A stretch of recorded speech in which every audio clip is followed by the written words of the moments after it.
Hey, and a very warm welcome to the Into the LightWeb podcast with me, your hostess, Joanna Hunter, metaphysical teacher, spiritual life and business coach, published author, and the high priestess of the LightWeb, a spiritual technology that will change your life. This is the place to be to talk everything under the LightWeb, from consciousness, relationships, to money, to spiritual business, and everything in between.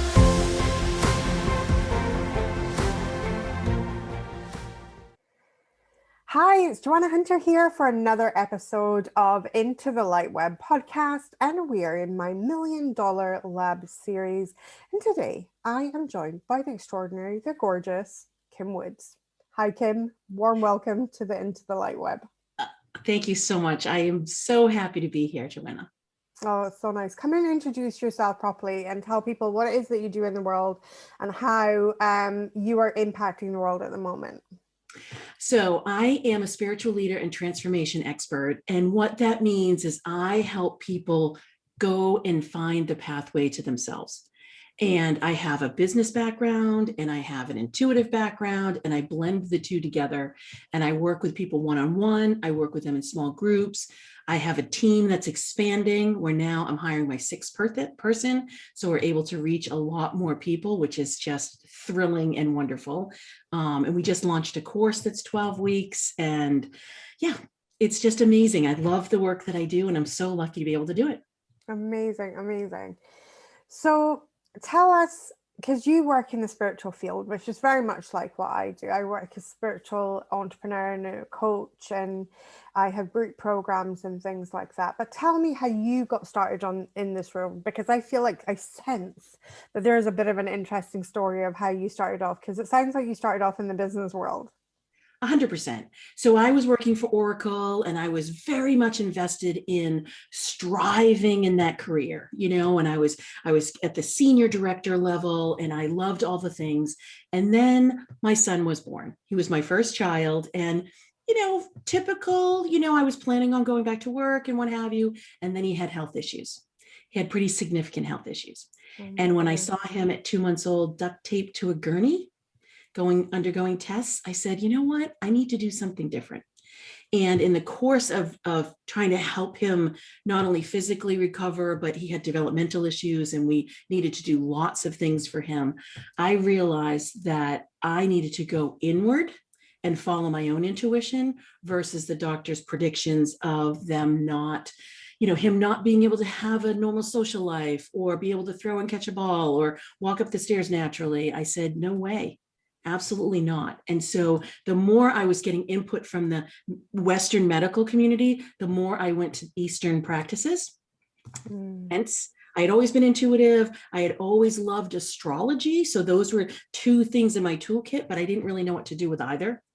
And so during the course of helping him, I realized, oh, I need to incorporate this not only in my daily life, but we were getting such great results with him. And then I was, talking to friends, and we're getting such great results everywhere. I thought, you know what? I'm going to go back into business, quote unquote, but I'm going to do it differently. And I had a brick and mortar business with my husband, and our tagline was reviving the heart and soul in business. And so that was like tweaking into the spiritual world. And then a handful of years ago, I said, you know what? I want to go front facing with the intuition and have the business backstop it versus the other way around. And so hence our business was born. Yeah. I love that. My goodness, what a journey with your son as well. And I mean, that is every parent's worst nightmare as well, isn't it? I mean, just to go through something like that. And it does change you fundamentally as a person. It is a real kind of like sink or swim thing that happens, but there's so much growth that can happen in something like that. Absolutely. 100% life-changing. I mean, honestly, the more I went inward, the more I realized, like, oh my goodness, I have all the answers here. I knew it, but I didn't know it. And so once I really started, flexing, quote unquote, that muscle, and then the more I did it, what intuition is like, the more you lean into it, the more you listen to it, the more you follow it, the more you rely on it. It's absolutely life-changing. And the good news is he is 20 years old. He is a sophomore in college. He's typical on every aspect of his life. That which is is amazing. That's a amazing. testament to, this is one of the things, I had four brick and mortar businesses. One of them wasn't brick and mortar, it was a pop-up events company, but it was in brick and mortar buildings. And I hit like this huge burnout. It was massive. And for me, it was really like a real spiritual reawakening of everything that I'd had as a child, and like really reawakening all of that. And it was exactly the same with me. The more I went into Western medicine, I mean, it was doom and gloom. It was, this is the way life is going to be. Like, you're going to have to rely on pharmaceuticals, all this stuff. And I thought, oh God, like, no. I was just like, absolutely refused, point blank, no, this is not how it's going to be. And again, it was actually, I ended up with a little Ayurvedic doctor who did acupuncture and Ayurvedic medicine. And he was marvelous, absolutely marvelous. And it was the first place that I really started to feel hope that I would, you know, lead a normal life again after all of the health conditions I had. And I think, this is the thing with these journeys, don't they just bring us to a different perspective of looking at life? Absolutely. For me, it was really going in and knowing myself enough to listen to myself, and Yeah. say, and this doctor was saying this, and this therapist was saying that. And I remember one point, he was probably about 4, and he was not able to really eat food that well. And so they were going to do this massive 1-day exploratory, gastroenterological test or something, maybe to find out whether he had allergies or not. And I was sitting there, and my daughter's a baby at the point. Nick is standing there. It's, a 4-hour hospital appointment or what have you.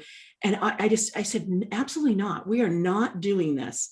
And I realized we went to acupuncture because I remembered having a conversation with somebody a few months before about this gentleman who was an acupuncturist. And in that moment, it was as if, the skies parted and the sun came out.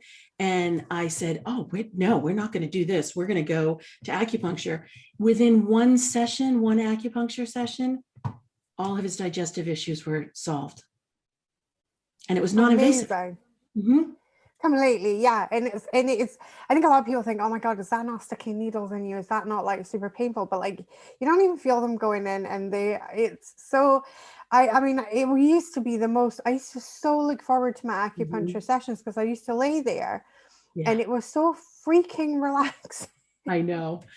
I would just like lay there, melt into the table, and totally relax. And I love that these things open up new pathways to us. They're sent like they're a giant test almost, although I don't believe that the universe does test us, but it feels like it's a challenge. Right. And how we deal with that can grow us tremendously as people. And then I love how that journey sort of gives you a closeted being in the closet a little bit with the woo woo, right? But like we're hanging a shingle out a little bit. And I was kind of like that as well with my earlier businesses. My spiritual events pop-up company, that was quite woo, but it wasn't, I had like very normal brick and mortar businesses. So I had a restaurant, I had 3 designer shops, and I had a shoe shop, and so they're all very, very kind of conservative, normal Right. businesses, and then there was my little kind of, and the woo business, it would just, we did these pop-up events all over the place and stuff like that. But I was like you, I really desired to hang my shingle out like properly and say, right, the witch is in, basically. I know, right? It took me a long time to come out of the spiritual closet, honestly. We had that brick and mortar business. And again, Mhm. it was very business front. I had some CEOs come up to me and say, you know what, Kim, just keep the woo. We'll take the business, expertise. And so I would do that for the CEO or the president, or maybe even the directorship. But bar none, working within the company, there would be at least a handful of people that wanted all the woo. And so, I brought that forth and, we did all the things for the companies, but then I realized I have to do this. I mean, it was a compulsion, actually. I didn't have a choice. The universe conspired to make sure that it happened. And now I'm thrilled because, my admin says, Kim, you sell magic. And I say, yes, that's exactly what I do. I sell magic. And it's what could be more fun than that? I know, it's so amazing, because that is literally what we get to do. In fact, my one of my we took on an OBM at the beginning of the year, and so my OBM, my online business manager, for people who don't know what an OBM is, she's like, I literally get paid to play with candles and cauldrons and magical stuff. Like, it so blows my mind that this is. And she goes, and I get to see people in your world win every single day. Like, it is actual magic. And I think this is the thing. And I feel like, I don't know if you're feeling this in the ethers as well, but I feel like there's such a return to magic. There's such a return to being more in sync with the world, because we have gone on that detour where we've kind of been quite out of sync. And I always get an image of the 80s. I think that was possibly the point we were most out of sync. I totally agree. And then now we're kind of rendezvousing back and rediscovering the inner knowledge, the rediscovering of all the just the innateness that's inside us, because I believe that, at the core of every human is a magical being. Oh, I totally agree. I tell everybody, every single person is psychic, every single person is intuitive, every single person is magical. It's just to the extent that they're saying yes to it, and to the extent that they're leaning in and committing to it. Because, the intuition comes as a whisper at first. It kind of dances, and our minds are running at a mile a minute. And if we keep our minds in that, kind of, I call it the mind game, right? Like, if we're in that mind game, then the intuition doesn't have a shot, because the mind is just pushing it out and saying, oh, you don't have anything to say. But the minute you quiet and you start listening, those whispers become words, and they become statements, and they've just become then, a guide, a compass, right? So, 100%.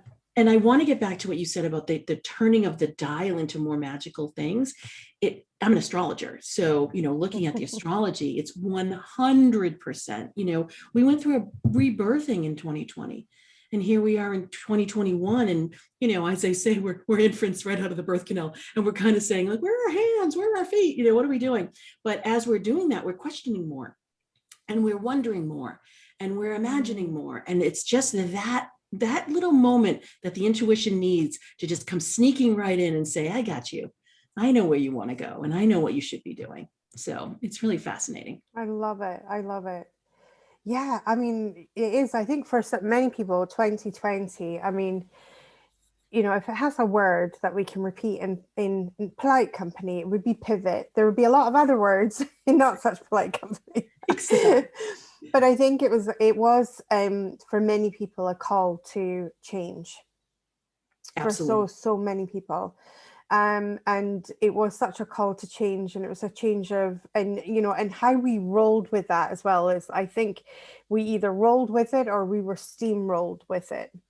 And it depended on our flexibility. If we were willing to pivot, we would roll with it. And if we weren't willing to pivot and we were hanging on desperately to the older paradigm, it kind of behaved a bit like a steamroller. And I know that some people really felt completely flattened by 2020, but I do feel like there is this return, and it is time. In my spirit team, I channel a collective consciousness called Skylar. My spirit team call these events like cosmic alarm clocks, that they ring so loudly that we just can't ignore them.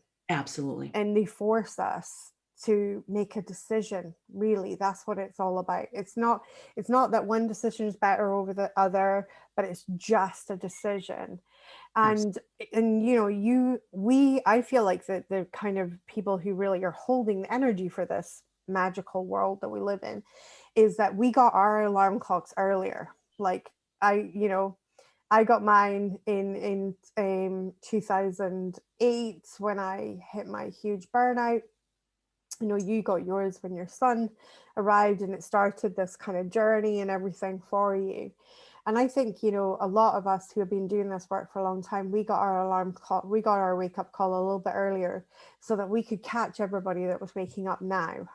Absolutely. I totally agree with that.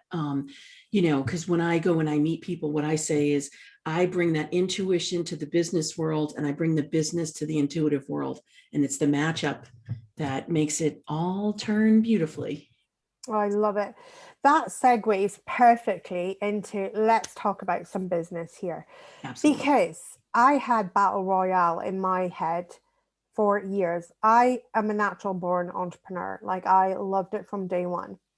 But I was always spiritual from day one as well. So I never thought that these two halves of my life would ever marry and, you know, and have such a symbiotic relationship that they have now. And is this something that you found as well, that trying to incorporate that woo into the business world? And I remember coaching big corporate companies and being like, I hope they don't ever find out I talk to dead people at the weekends when I do my mediumship events. You know, like, just as long as they don't find out, this will be fine. You know, and I remember going into the boardrooms like completely terrified that I would be caught, you know. Absolutely. 100%, 100%. You know, and again, even when we were quote unquote coming out, you know, like peeking, I think I had like one eye peeked through, you know, peeking through the doorway. I would so agree with that CEO or the director or the people in the board. I'm like, no worries, you know, and then really flex the business muscle and run the strategy meeting and do the executive coaching and the leadership development and all the communication plans and all those things. And sure, we can do employees 360 interviews and what have you. But at the same time, every single meeting I was in, I was opening up the heart space. I was, you know, putting energy into the room. Before I would go to the company to have those meetings, I would be, you know, sending my energy there. And, you know, everybody would say to me, oh, it is just so much better when you come. You know, it's so calm. You know, they're like, when is Kim going to be there? Because it just feels so much better. But sure, we kept the woo out of it. You can't, you know, you just can't. You can. And I think eventually gets to a point where you just got to be so like it feels so ick not to be honest anymore and be like, no, actually, this is me. And I come with a whole lot of woo. And you know, that's the thing. So tell me, one of the things that I absolutely love, I believe at this point in time, and Skylar teaches through me, that the celestial teacher of money is one of our greatest teachers on this planet at this time. And I love talking money. I love abundance, because I really truly believe that when a human being is in their abundant state, they make decisions that are truer to them. Absolutely. Absolutely. I totally agree. I love money. I talk about money in my programs because I feel that the value of magic is not fully appreciated in this world yet. And so when we appreciate magic as much as we do business acumen or another professionalized service, then I feel like the world would be in better balance. You know, so that's from the universal perspective. Mm. Individually, though, for business owners, I 100% agree with you. You know, money's an energy. Money loves to play. Money wants to be with you. I say it's your birthright to have money. It's your birthright to be abundant. You know, whatever collective consciousness had made it that it's noble to give up money is a falsehood. There's nothing Mm. noble about it, right? Yeah. That's my personal belief, and one I really teach in all my programs. It's one of my personal beliefs too, and you are literally taking me to church right now, because I'm like, I'm feeling this, right? So the thing is, what I find is, you know, this is where I think we have been so screwed up as a species that we become afraid of money, because somehow, but really what I've boiled it all down to is that it's actually a self-trust issue, that you don't Yes. trust that with a lot of money that you're going to remain a good person. You know, it's kind of like, with this tool that is so powerful that you can actually do a lot of damage with it too, right? Let's face it. But with it, that you would remain true to your core values. Absolutely. And I think that's the key, is understanding that it's actually, your trust of it, which is what makes it difficult to sometimes accept in, because we're not trusting ourselves that we are not going to fundamentally at our core change as people. And, I've had people say, um, oh, well, I'm able to live on like practically nothing. And I'm like, I think that's one of the most selfish things in the world. I I totally agree, and I'm so glad you brought up trust, because, and I just want you to feel in your body right now, because the know, like, trust. Customers need to know, like, and trust you, right? So I've inverted that and I've turned it inward. And I say, you open up your awareness, and for those of you who are listening and can't see me, my hands are moving right now. And what I'm doing is I'm going, no, it's obviously in those upper chakras, and you're opening up to that awareness, and you're allowing more information and understanding in.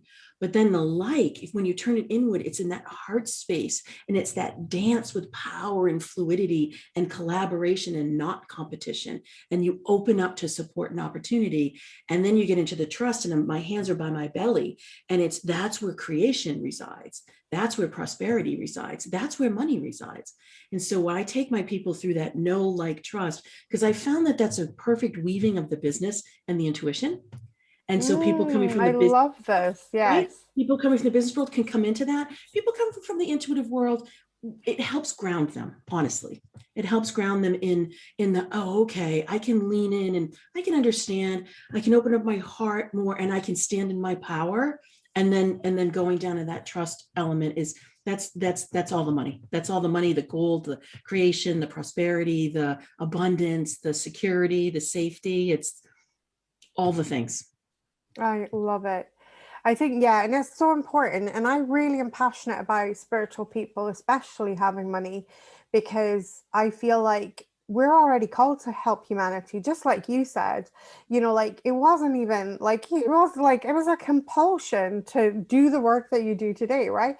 And I think people like that who feel so called to do work that helps others, why shouldn't they have money? Because that's a resource that can help other people. And this is what the $1 million experiment is all about. It's about creating conscious millionaires, people who are going to use the resource of money as a force for good, Absolutely.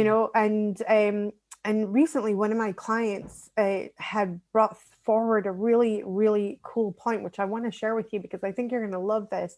And it was, her husband had said, well, it's all these people that have, he had actually not wanted to have children because he thought, the world was kind of screwed, basically. Yeah. And she said, well, if the world is so full of evil people, then us as good people, it is our actual responsibility to make sure we procreate. Because Ooh. if only the bad people procreate, right? And if it's only evil, and so she translated that into money. And she said, because it was a conversation, her children are grown now, but she's like, it was a conversation that reminded her, and said, same thing with money. If it's only the people that you perceive as being bad having money, then it is our responsibility to make sure that people who are called to help others, who are wanting and wishing to help others, that they also have money. I And I absolutely, love that. I totally agree. Especially, I feel that money makes you more of yourself. Yes. So, right. So I feel that when you're spiritual, and when you're in service, and when you're, I don't want to say philanthropic, but it is a little bit like that, because I'm searching Absolutely. for more businessy word too. Then you become more of that. So for me, I have a beautiful book of business. I have one-on-one clients. Like I said, I have these programs, and I have a free group that we do so much in that free group because we can, because why Yes. not? It gives you more space to be able to do what it is that you want. So I'm in there every month doing a forecast for the month. I'm in there 3 times a month, actually, twice a month, doing lunar rituals. We're teaching about magical tools. We're doing rune readings. We're doing, tree essences. We're, crystals. I have an ocean jasper in my hand. I always hold this when I'm doing interviews. And Love so it. we get to do that. Why do we get to do that, Joanna? Because we have enough space, we have enough abundance, it feels really lush. And people in there just say, I can't believe that you're doing all of these things for free. Why are you doing that? Because I can. Yes, this is it. This is what happens. Money is an expander and it will expand who you are. Hmm. And if we can trust that, we know, this is why I think the gurus from throughout history have said, know thyself. The Egyptian book Yes, of the dead, know thyself. The Emerald Tablet, know thyself. You know, like this is why we had this again and again and again. And I really believe that, you know, when you know yourself, then you can trust yourself with abundance and then you can become more of that self. absolutely. And I fully agree. Like I'm committed every month without fail. I always do a free high level master class that's maybe several days long, sometimes 5 days long, every single month without fail, because I can, and because for me, it is a way for me to pay it forward, pay the Yes. abundance forward. Yep, I And totally agree with I that. love that. Yeah. So we'll definitely have to link your group in the comments for this, in this little kind of bio section. Tell me a little bit about building your business. So we have a successful business, but we decide to go all in on the woo and pivot. Was it an easy start, or was it like, what is Kim up to? Or Yeah. Oh, and of course, I would love to say it was an easy start, but apparently my path is not that. My path is to be able to, burn a trail for everybody else. So when I started back in like 2011, 2012, telling my clients that you don't need me, you can do this on your own, that was a message to me to say, you know what, this business probably needs to relax itself, right? So it took a few years to, kind of pivot from out of that business. And then, you know what I did all the things wrong in the beginning. I put on my astrologer hat and I hung a quote unquote shingle, and then I charged almost no money. Because that's what astrologers do, right? So I was making, we were 7-figure, very successful business in the business world, business strategy world, with a little bit of woo. Immediately turn to the woo and say, oh, all of a sudden I can't charge actual money.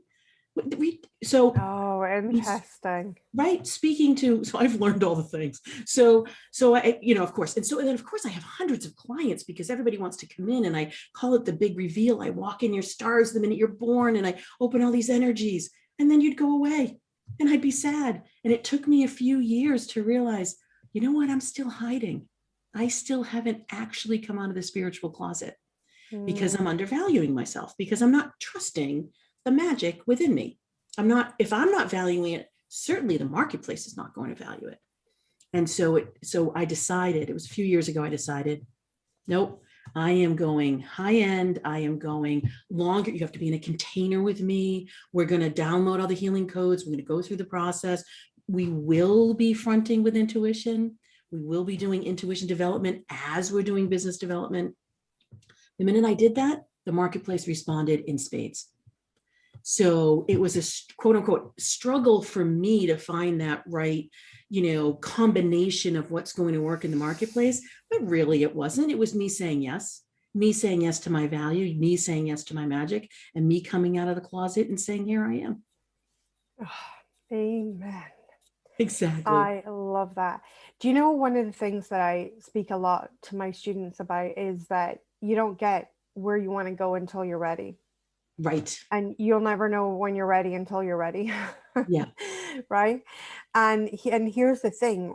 What is, and instead of one, a lot of people are very focused, but I want to be there. I want to be over there. I want to be Right. over there, right? And I always say to them, but you're here. Right. And they're like, but no, no, no, no, but I want to be over there. And I'm, and there's maybe serving clients already, but they're like, they perceive that there's fancier clients over there. And they're like, I want to be over there with the fancier clients. And I'm like, but you're here. And when you're over there, it'll be here as well. Right. People get a little bit like, what did she just say there? And I think the thing is that it's exactly what you said, right? And I say to people, don't focus about being over there, focus about being ready here. And in Absolutely. that moment, we start to code upwards, right? Because it's like, it's always going to be here. Right. Right. The 100%. moment is always going to be here. It's not going to be over there. It's a perception that it's somewhere else other than you. It's always going to be. So if we can focus on the energy inside ourselves of being ready here, that reality comes here instead of Exactly. us going to it.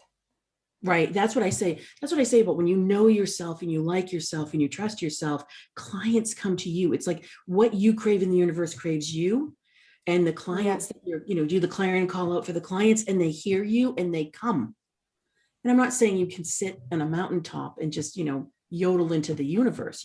You have to have pathways for Well, people to be you able to got to reach let you. people know that you actually exist. Like Exactly. you got to do the soul stuff, and then you got to do the stuff for the human, right? Like, Absolutely. I because the totally agree. telepathy grid is not quite online yet. I agree. I totally agree. And so what I was just in a program yesterday, we were talking about money and I was saying, here you are now, wherever that is, it's perfect. And here's you want to be. And that's also perfect.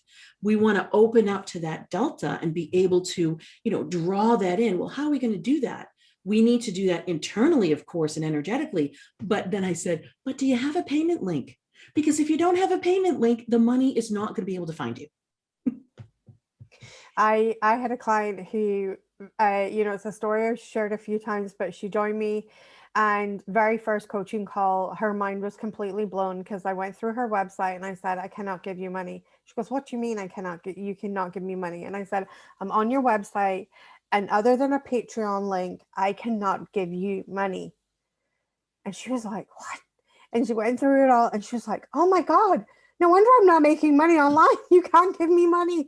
And it was so like, exactly, right? We've got to create the container that we're going to bring the experience into. And so many of us go into experience and then we're like, yeah, I'm going to make money online. But actually, we've done nothing to funnel it. Where's it going to go, right?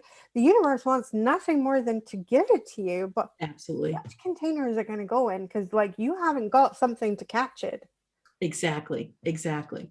And it's so, I love that you're like, where's the payment link? Because that's it, right? Like you need it somewhere. You can call the energy in, but if the energy has nowhere to flow, it's just going to be buzzing about in the ether around you.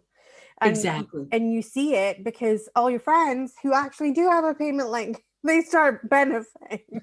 Exactly. Right. I know I do say that too. I say, watch the people around you, right? Because, and it's great because it's helping everybody, we're changing. I say we're changing the world, one energy moment at a time, which is perfect.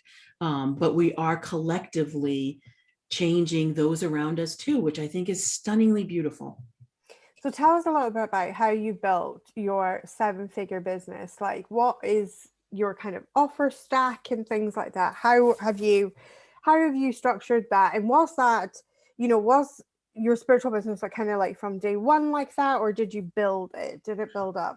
Yeah, I'm into scalability, right? Because I've been doing, 7, 8 figure businesses in the business world for a really long time. Spiritual world, same thing, different subject, right? Mm-hmm. So I went after it where I wanted to know exactly what the vibe was in my one-on-one community first. Because remember, I hadn't really come out of the closet. I was doing toe dipping. Mm-hmm. So what I did was I went out to a handful of people and I said, okay, an offering is going to be much different now. It's going to be in a 6-month container. We're going to be doing, XYZ things. And so I went ahead and did that. And once I was really confident that yes, this was exactly the right vibe, this was exactly what I was doing, then I came out. Honestly, that's when I came out and I said, okay, here I am. And I did all the things again, online wise, but it works in networking too. I basically went out and not only energetically reached out to people and did that clarion call, but I actually legit went out into the ethers and did that, from a web perspective. Again, it was online. If it had been brick and mortar, I would have done it, through collaborations. I was Mm-hmm. very much from a collaborative perspective. And so I Okay. kept just meeting people and I kept talking to people. And I said yes, basically, Joanna, I said yes to everything. Okay. Obviously with discernment, right? So when I'd meet somebody, it would go into your intuition, yes, no, okay, let's do a virtual tea. Meet someone else, yes, no, let's do a virtual tea. I joined a mastermind, I joined another group. And because for me, it was getting to know people. This had been an entirely new space for me. We hadn't been online at all. Our business Mm. was already successful before, even LinkedIn, before everything happened. And so we didn't need to do that. But when you get into a very, you reach that point in your business stage where things are running smoothly, you very much have a referral based business. Yeah. That's typically, if it's service, that's typically what happens. So I did that model. I said, you know what? I know how to do that. For me personally, I like it. I love people. I love to talk. So it jived with, know thyself, right? So it jived with me. That's the way I did it. And it's been vertical. I mean, it's been ridiculous. The growth has just been astronomical. Yay. For other people, if they're not apt to do that, I will tell them that they need to wear their offerings. Right? Do you ever say that? Like, if and until you're actually fully embodying it, people can't really understand what it is that you're doing. So, Yes, so I fully agree. It's the embodiment. I call it, you say wear your offers, I call it embodiment. Like if you are not going to embody the energy, then everyone's like, and the thing is, most spiritual entrepreneurs tend to serve quite a spiritual person, right? right, Because you don't go to spiritual entrepreneur if you've got not a single woo bone in your body, right? exactly. So Yes. these people naturally have a very, very high BS detector, Right. right? And so if you're not embodied, they're like, what is that? Like they know Right. immediately that there's something just off. And that's why you get that disconnect, because they're not living their message, they're not embodying what it is that they teach, they're not. And it isn't until we move into the embodiment, and I'd rather teach a lesser subject and be fully embodied in it than try and teach a subject that is actually beyond me, because I Actually, haven't, because I'm kind of, I'm running after the bus, basically trying to keep up, and I haven't really got to the stage where I can say, okay, well, I'm in practice of that, but I haven't fully embodied it. right. Exactly. And so for some people, they might cringe when they say, oh, well, Kim did it when she reached out to everybody and did that collaborative, referral, method, if you will. You don't have to do it that way. You can very much, once you embodied your offering, you can absolutely do the beautiful, if you're online, you can do the beautiful funnel where you say, okay, this is one of the offerings, and then it leads you to this, and then leads you to that. And you can stand more contained, if you will, if that feels better for you. From a brick and mortar perspective, you got to hang your shingle, right? You have to have a place where someone can come, because Yeah. they need to feel it and see it and touch it and experience it. And you set that up gorgeously, and it's your sanctuary and your sacred space. People are going, and you invite people in, people are going to want to come, and then they're going to tell their friends. So again, I know I'm speaking to the referral, but I honestly, That's how I built my brick and mortar businesses. My brick and mortar businesses, we discovered, so we started our first business, we started in October 1999, so way back when. And we discovered, because our at that time our ideal client was the MTV generation. So they were the early adopters of the mobile phone. They did not read newspapers. That was the start of the death of newspapers back then. And and they did read magazines, but they were really the high end glossy magazines that would have like been a fortune for a small business to be able to go into. So we pioneered in 2000 text message marketing. We actually had to have a tech company write a platform for us. Before that, what it looked like was a little 16-year-old Saturday girl with a Nokia 6410 oh my God, Nokia by 64, hand, you're bringing me back.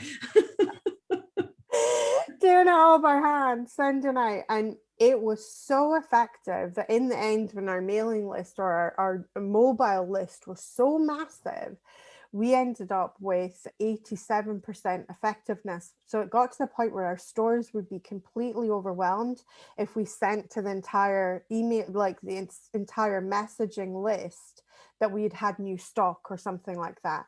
Right. And we used what I call the curiosity killed the cat method, which was like, "Ooh, we're so excited, we've got new stock," and people would be like, "Oh, it's killing me," and then they just want to go Right. into the stores. But because it was so effective, because not everybody was marketing using a mobile phone, hardly anybody had even thought of that at that point. So if you messaged 100 people, 87 showed up in your store. So when we had a list of thousands, it got dangerous. We had to do it in bits. because otherwise the stores just got completely overwhelmed with people, which is like, and we had to think out the box, to do that. And it was completely, and then those people would come in and then they would tell their friends, and then, and then we would be busy for quite a few days afterwards because people were dropping in, which was great. And it is really, and I think this comes down to something in business that I think a lot of the online world tries to pretend that it's not a thing, and it totally is a thing. The best form of advertisement is word of mouth. Oh, 100%. 100%. So you want to ask me how I built my business online? Word of mouth. Absolutely. Someone would want me to come into a group. I would come into a group. I would say yes. And if it was a small group, I channel and I do all the things. If it wasn't, I would then say, okay, here's a methodology, and, here's how you can lean in. Here's, I take people through meditation or whatever it was, however it served that group. Now I'm going in with my true KLT method, and I'm looking at, I've come up with a quiz that you can figure out your know, like, trust profile with an avatar. So it's archetypal. It's based on ancient wisdom. It's based on astrology. It's awesome. And I'm going in and I'm looking at it for direct sales, or I'm looking at it for copywriting, or I'm looking at it for marketing or leadership, or, even visibility for PR. And people are going goo goo. It's awesome. They're going gaga for it. And how is that happening? I'm saying yes, and I'm going into these groups. And so someone in the group might then say to another group, let's do this here too. And yeah, it's perfect. I love that. And it is word of mouth. And I think a lot of the online world, especially when we get down into like the kind of funnel people and all the things like that, is that they, just chuck money at the Facebook ads magic, and it's kind of like, but you can. I mean, I built my entire business to 6-figure months now with, on completely organic reach. I have literally a 0 ad spend, which is like one of the privileges I believe personally for online, for having a business that's online, the fact that you can actually run this in this way. 100%. Absolutely. And that's what I say is, when people are doing what I've seen is, if people are doing okay, I'm going to just throw an offer out there. I always call it throwing it over the wall. It's like you throw it and you're like, I'm going to say it once. This is why I say you have to wear it. You got to wear it. You're going to be talking about it. You're going to be excited about it. You've got to go live about it. You've got to do a post about it. You've got to do a blog post about it. You got to talk about it in your groups. You got to, go be on podcast talking about it. That's what gets the energy up enough so that other people can actually hear it and respond to it. I love that you brought this up, because this, I feel, is a message that people need to hear, because it's the one that I reiterate again and again. But here's the thing, right?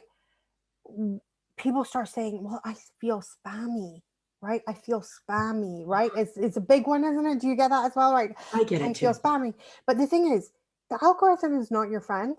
It's not showing your post to every single person that's ever clicked like on your thing, right?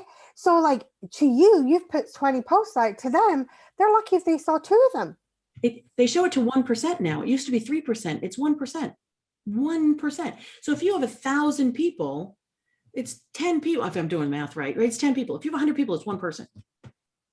That's legit. What, at least on Facebook, that's the ratio that I've seen. And that's it. And that's because we've all liked so many things, and it can't afford, the algorithm cannot afford to show us more from someone else, right? Yeah, there's just not enough time, in that space, right? So the other thing I'll point out to people that, and I don't know if you do this, that actually have said yes to you and are working with you in some way, shape, or form, that I say, how many times did I have this conversation?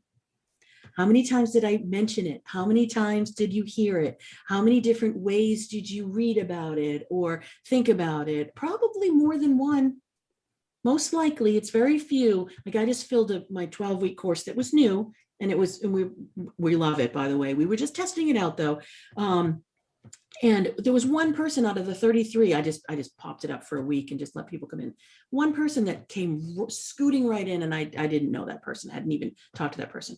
1 out of 33. The other 32 people had been in my group or had done something else or had followed my blog or had commented on something. And we had been having a dialogue for a while. Maybe it was only a few months, maybe it was longer. And I remind them of that because it takes a it's so conversation. true, and like it's that fear. But what if I'm spammy? What if I am like, but it's service Exactly. because life is busy, and and if you're just thinking about Bob on the internet and they haven't quite caught your name and they haven't quite caught, but they caught the gist of it and they're like, oh, that sounds exciting.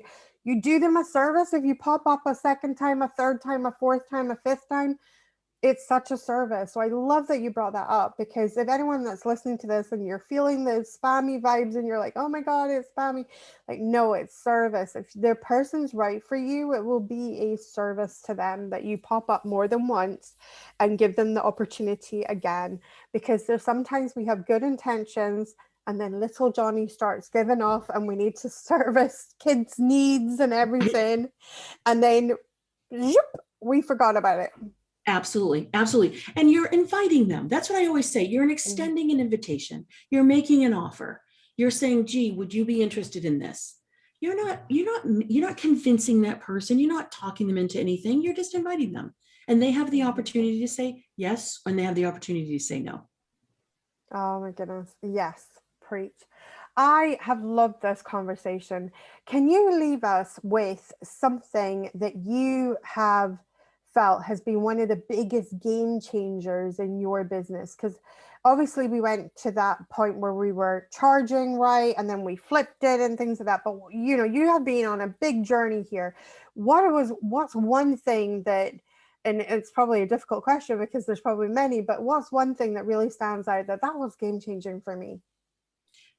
Me saying yes to myself, me saying yes to my magic. So I say to people, say yes to yourself, give yourself permission to say yes, then say yes, and then commit to the yes.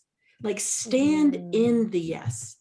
And so honestly, I mean, I know there's someone who wrote a book, and I apologize for not knowing this author's name, but The Year of Yes.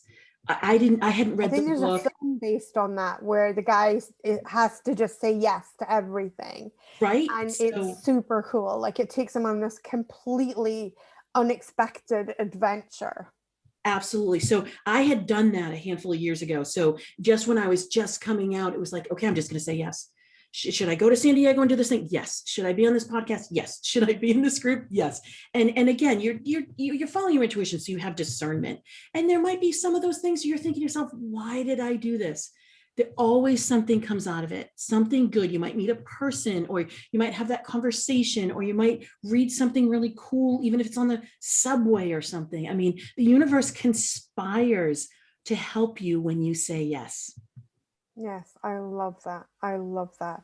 And it's so, it's so true. It's that we so often say no to ourselves, and then even when we think that we have said yes to ourselves, we're shrinking, we're hiding, we're not embodying the yes.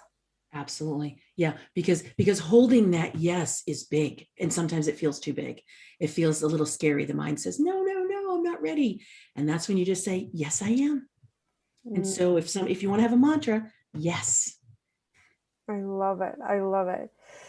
Kim, tell people where they can find you on the internet, and I'll make sure it's all linked in the show notes below this episode. Perfect. So on social, I'm at Kim Woods Channel. On my website, it's kimwoods.com. My quiz, if you want to take it, is knowyourlifequiz.com. And my group on Facebook is called Power Up, because we're powering everything up. I love it. Thank you so, so much for joining us on this episode of my $1 Million Lab. I've absolutely adored speaking with you. Me too. Thanks so much for having me, Joanna. Oh, you are so welcome.